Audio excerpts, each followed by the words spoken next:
Friends, welcome back to our channel Monaza Sihab. ఈరోజైతే Saturday కదా, శనివారం, అందుకని చెప్పేసి అందులోనే ఏకాదశి కదా.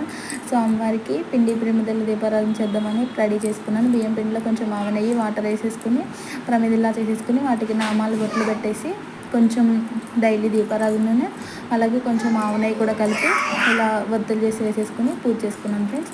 దీపం వెలిగించిన తర్వాత వాటికి కొంచెం మళ్ళీ గంధం బొట్టు పెట్టేసి అక్షింతలు వేసి పూలు పెట్టేసుకుని నమస్కరించుకోవాలి. ఈరోజు అయితే సోమవారికి నైవేద్యంగా బెల్లం మొక్క పెట్టాను ఫ్రెండ్స్. నేనైతే సోమవారికి ఎంతో ఇష్టమైన నా దగ్గర అయితే తులసాకులు లేవు ఫ్రెండ్స్. అందుకని చెప్పేసి మీకు కుదిరితే ఇలా చేసుకోండి, తులసి మాల వేసుకోండి. అలాగే సోమవారికి ఎంతో ఇష్టమైన పానకం, వడపప్పు, బెల్లం కూడా పెట్టచ్చు. అందుకని చెప్పేసి నేను బెల్లం పెట్టాను. అలాగే నా దగ్గర ఉన్న కొన్ని ఫ్రూట్స్ కూడా పెట్టాను. ఇదిగోండి ఫ్రెండ్స్, ఇలా అయితే మా శనివారం పూజ అయితే ముగిసింది. వీడియో నచ్చితే లైక్ చేయండి, షేర్ చేయండి, సబ్స్క్రైబ్ చేయండి. అలాగే తులసి దగ్గర పూజ కూడా చూసేయండి.